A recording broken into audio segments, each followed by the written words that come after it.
Boleh. Bismillahirrahmanirrahim.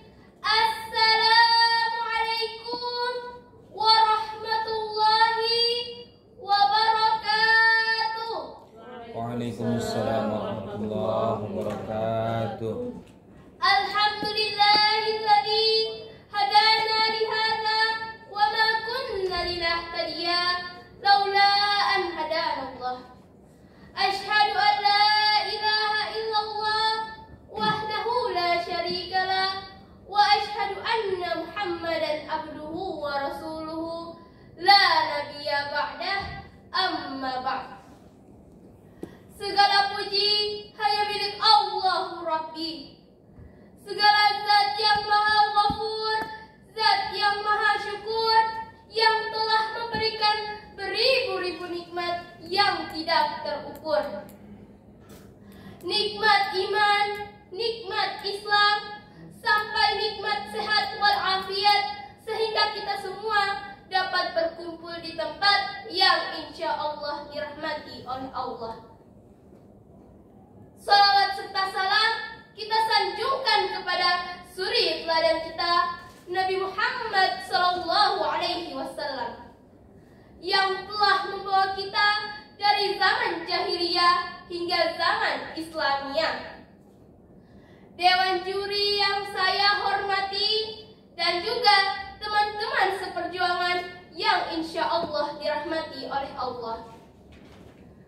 Pada kesempatan yang berbahagia ini, izinkan saya menyampaikan sebuah tausiah yang bertemakan belajar sepanjang masa. Belajar sangatlah penting bagi seseorang. Belajar adalah cahaya dalam kegelapan. Imam Syafi'i berkata, jika kamu tidak sanggup terhadap lelahnya belajar, maka kamu harus sanggup menanggung perihnya kebodohan. Jadi, kita harus belajar terus-menerus untuk mengubah yang tadinya tidak tahu menjadi tahu, dan dari yang tidak paham menjadi paham. Dan belajar bukan berarti harus betul semua dan bernilai 100 semua. Bahkan kita semua juga belajar dari kesalahan. Seperti waktu kita kecil, belajar berdiri atau berjalan pasti akan terjatuh dahulu.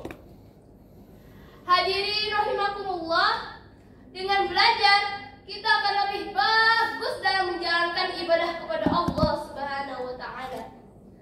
Dan dengan belajar kita dapat membedakan mana perbuatan yang baik dan mana perbuatan yang buruk. Rasulullah SAW bersabda, "Talabul ilmi faridatun ala kulli muslim." Menuntut ilmu wajib bagi setiap muslim. Oleh karena itu, kita harus menyadari bahwa belajar menuntut ilmu adalah kewajiban bagi setiap muslim dan muslimah, dan harus dilakukan sejak dini hingga akhir hayat. Rasulullah SAW pernah bersabda, "Utulubul ilma minal mahdi ilal lahdi." Tuntutlah ilmu dari buayan hingga liang lahat. Jadi, belajar wajib dilakukan oleh adik dan kakak, bapak dan ibu, dan juga kakek dan nenek. Karena belajar tidak terhalang oleh usia.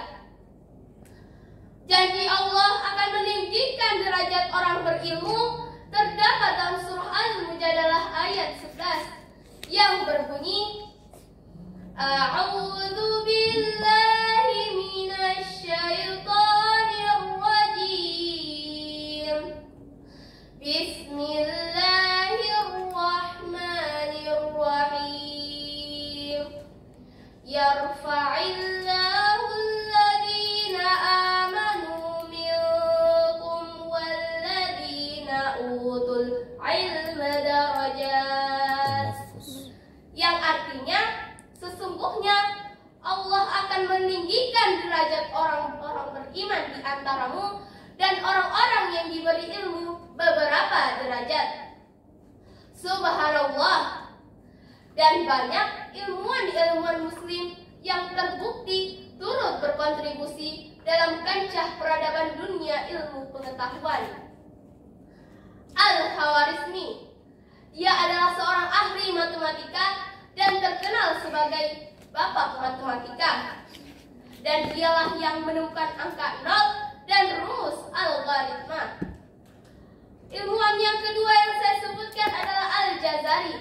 Dia adalah seorang tokoh besar di bidang mekanik dan industri. Penemuan terbesarnya di bidang teknik adalah konsep robotika modern. Yang ketiga, Ar-Razi. Dia adalah ahli kedokteran dan telah menulis banyak karya ilmiah mengenai medis. Dan masih banyak lagi yang tentunya tidak bisa saya sebutkan satu persatu. Dan mereka tentunya bisa memberikan motivasi bagi kita generasi penerus untuk terus menggali potensi yang ada dalam diri kita agar kelak menjadi insan-insan yang hebat. Nah, itu baru belajar tentang masalah di dunianya saja, apalagi belajar tentang agama. Sampai-sampai Rasulullah pernah mengatakan, tidurnya orang berilmu lebih baik dari ibadahnya orang tidak berilmu. Hadiri rahimakumullah, coba dengarkan ngajinya anak yang paham dengan hukum tajwid dengan anak yang tidak paham dengan hukum tajwid. Gimana? Sama tidak? Tidak. Sudah tentu tidak, karena ilmunya beda. Oleh karena itu, marilah kita manfaatkan waktu kita sebaik-baiknya dengan belajar di mana saja, kapan saja, dan dengan siapa saja. Jangan hanya menghabiskan waktu untuk bermain hingga lupa belajar dan mengerjakan tugas. Maka dari itu, kewajiban kita adalah mencetak pola pikir kita untuk menjadi orang yang berpengetahuan luas, yang siap menghadapi tantangan zaman, arus globalisasi, serta perkembangan teknologi yang semakin canggih.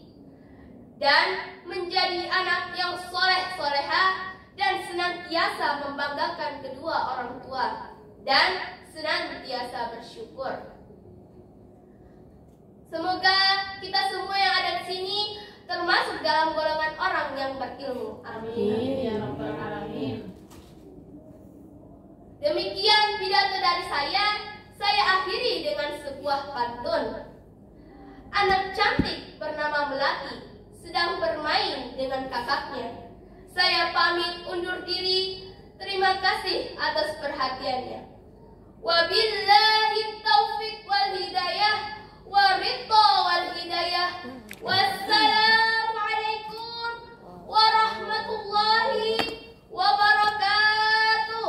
Waalaikumsalam warahmatullahi wabarakatuh. Ya. Sudah hebat tampil di nasional. Masih dingin.